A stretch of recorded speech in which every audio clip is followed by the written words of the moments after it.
नमस्कार मित्रों, मेरा नाम है आदित्य। आप देख रहे हैं एडवोकेट आदित्य यूट्यूब चैनल। आज आप लोगों के लिए मैं 125 सीआरपीसी यानी भरण पोषण के मुकदमे से संबंधित बहुत ज्यादा इंपॉर्टेंट वीडियो लेकर आया हूं। इस मामले में जो कोर्ट है उसने ये स्पष्ट आदेश किया कि अगर कोई पत्नी है वो अकारण अपने पति से अलग रह रही है, वो जब अलग पति से रहना शुरू कर रही है तो उसके पास अलग रहने का उचित कारण नहीं है, तो ऐसे में उसे भरण पोषण पाने का कोई अधिकार नहीं है, उसे भरण पोषण नहीं मिलेगा।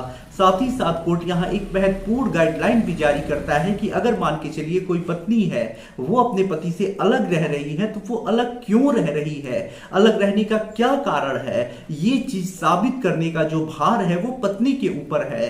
तो जो पत्नी अलग रह रही है वो अलग क्यों रह रही है, इसे वो साबित करे तभी उसे भरण पोषण मिलेगा। तो बहुत ज्यादा इंपॉर्टेंट जजमेंट आया है। हर पति अपने केस में इस जजमेंट का यूज करेगा, कोर्ट में कहेगा कि जो पत्नी है पहले वो साबित करे कि वो अलग क्यों रह रही है, उसके बाद वो मुझसे भरण पोषण दे। तो इस जजमेंट को हर पति अपने केस में जरूर लगा देगा ताकि उसे भरण पोषण ना देना पड़े और अकारण अलग रहने वाली पत्नी का बुरा हाल हो जाए, उसके ऊपर सबूत भार साबित करने की जिम्मेदारी आ जाए।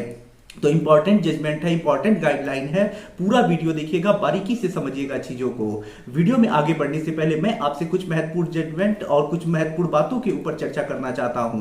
पहली चीज तो ये कि मेरी एक किताब पब्लिश हुई है जिसका नाम है legal guide for husband in matrimonial cases. देखिए, जैसा इस किताब का नाम ही है legal guide for husband in matrimonial cases, वैसा ही इस किताब का उद्देश्य भी है। इस किताब में आपको मैट्रिमोनियल केस जैसे 125 CRPC, DV act, section 9 divorce case, इन सब मुकदमों के संबंध में काफी अच्छी जानकारी मिल जाएगी।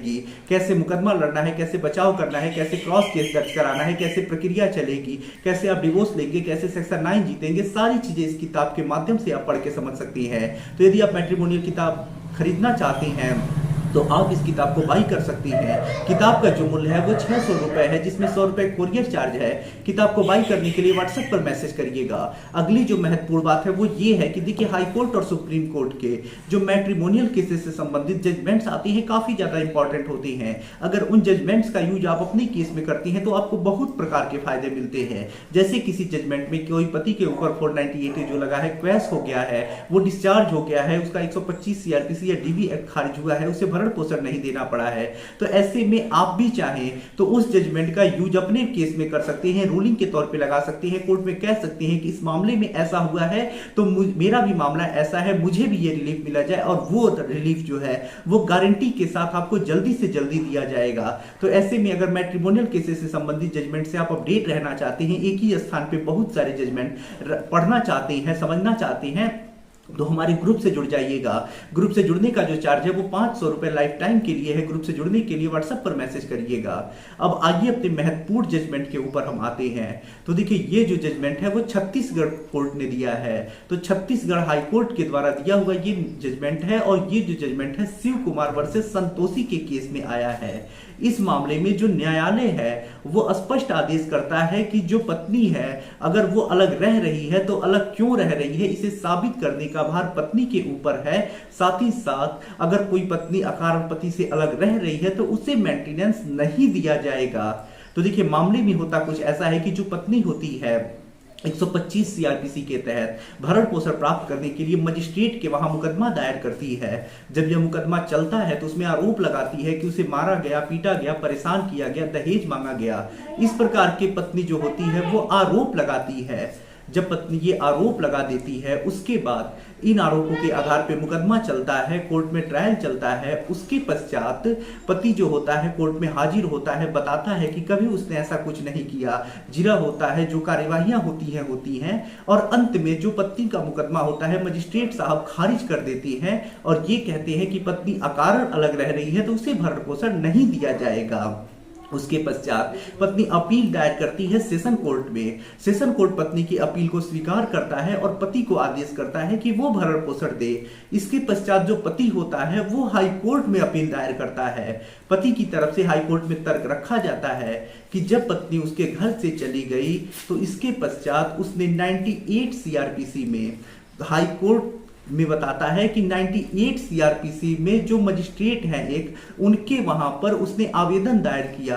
तो उस आवेदन में जो पत्नी थी वो आकर के हाजिर हुई। हाजिर होने के बाद पत्नी ने ये कहा कि वो अपने पति के साथ नहीं रहना चाहती है। अगर उसका पति जो है दहेज मांगना बंद कर दे मारना पीटना बंद कर दे, परेशान करना बंद कर दे, इसके बावजूद भी वो अपने पति के साथ नहीं रहना चाहती है। पति के साथ रहने में उसकी कोई दिलचस्पी नहीं है, वो पति से अलग रहना चाहती है। इसके पश्चात पत्नी जो है वो 125 सीआरपीसी जो लगाई है, तो इसमें ये सारी सबूतों को पति लगाता है। पत्नी अपने जो साक्ष्य दी होती है, आरोप लगाई होती है उस संबंध में, उसे जिरह में वो गलत साबित करता है, क्रॉस एग्जामिनेशन अच्छे से करता है, जिससे उसके सारे गवाह टूट जाते हैं। अपनी तरफ से पति ये साबित करता है कि उसने कभी दहेज नहीं मांगा, कभी परेशान नहीं किया, अच्छी तरह से पत्नी को रखा।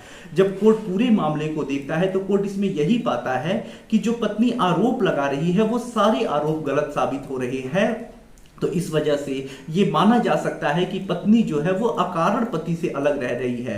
तो यहां अगर पत्नी जो आरोप लगा रही है कि इस वजह से वो अलग रह रही है, आप उसे गलत साबित कर देते हैं, तो ये साबित हो जाएगा कि पत्नी के पास आपसे अलग रहने का कोई उचित कारण नहीं है। तो ऐसे में पति यहां यही करता है और साबित कर देता है कि पत्नी उचित कारण के बिना ही आपसे अलग रह रही है। और ऐसे में जो कोर्ट होता है स्पष्ट कह देता है कि जो महिला अपने पति से अकारण अलग रहती है उसे भरण पोषण पाने का कोई अधिकार नहीं है।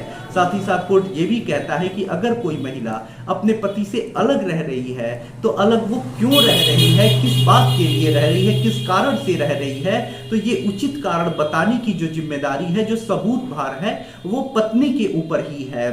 तो अगर कोई पत्नी अपने पति से अलग रह रही है तो अलग क्यों रह रही है, इसे उसे साबित करना पड़ेगा, उसके पश्चात ही उसे मेंटेनेंस दिया जाएगा।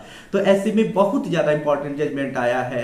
तो कोर्ट क्या करता है कि पत्नी को साबित हो जाता है कि वो अकारण अलग रह रही है, उसका मेंटेनेंस जो है वो बंद कर देता है। तो ऐसे में अगर आपकी भी पत्नी आपसे अलग रह रही है, 125 सीआरपीसी लगाई है, तो इस जजमेंट को अपने केस में लगाइएगा और कोर्ट में बताइएगा कि न्यायालय ने ऐसा गाइडलाइन दिया है, ऐसा रूलिंग जजमेंट दिया है जिसमें स्पष्ट ये बात कही गई है कि अकारण अलग रहने वाली पत्नी को भरण पोषण नहीं मिलेगा और सबूत भार पत्नी के ऊपर है कि वो साबित करे कि वो अलग क्यों रह रही है। तो जब तक मेरी पत्नी साबित नहीं कर देती है कि वो मुझसे अलग क्यों रह रही हैं, उन्हें मेंटेनेंस ना दिया जाए, तो ऐसे में जो कोर्ट भी होता है इस जजमेंट के जरिए आपके पक्ष में फैसला सुनाएगा और उसका मेंटेनेंस केस खारिज कर देगा। तो बहुत इंपॉर्टेंट जजमेंट आया है। जजमेंट की कॉपी आपको डिस्क्रिप्शन में मिल जाएगी। बाकी अन्य बहुत सारे इंपॉर्टेंट जजमेंट के लिए आप हमारे ग्रुप से जुड़ जाइएगा।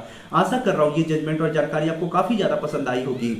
अगर आप किसी कानूनी समस्या से परेशान हैं, ऐसे में आप मुझसे फोन पे बात करके अपनी कानूनी समस्या का समाधान प्राप्त करना चाहते हैं, तो मेरा व्हाट्सएप नंबर स्क्रीन पे दिखाई दे रहा होगा। मैसेज करके अपॉइंटमेंट बुक करा के आप मुझसे कॉल पे बात कर सकते हैं। वीडियो पसंद आया हो तो वीडियो को लाइक करें, अपने दोस्तों के साथ शेयर करें और यदि आप चैनल पे नए हैं तो चैनल को सब्सक्राइब करके बेल आइकन को दबाएं। मिलते हैं नए वीडियो के साथ अगले दिन, तब तक के लिए जय हिंद, जय भारत।